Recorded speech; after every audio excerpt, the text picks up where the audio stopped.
ఎవరిని రక్షించాలా అని సంసిద్ధుడై ఉంటాడటండి ఫ్రెండ్స్ ఈరోజు.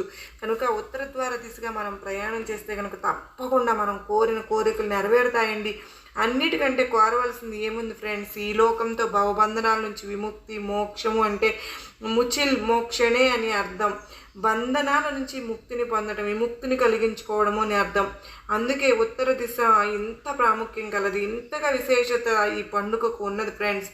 ఖచ్చితంగా మనం గనక పైన చెప్పుకున్న విధంగా మనం గనక ఈ విధంగా గనక చేసినట్టయితే మంచిగా మనకు సంవత్సరం అంతా కూడా భగవంతుని విష్ణు భగవాన్ని ఆశీర్వాదము మనపై ఉండి మనకు ధనానికి ఎటువంటి లోటు లేకోకుండా ఉంటుందండి. ఈరోజు శుక్రవారం కూడా వచ్చింది ఫ్రెండ్స్. అసలు ఎంతో మంచిగా ఈ రోజైనా కానీ శనివారం అయినా కానీ మనం చెప్పిన పూజ చేసుకుని అక్కడ ముడుపు ఉంచుకుని చక్కగా దాన్ని మనం గనక బీరువాలో కనుక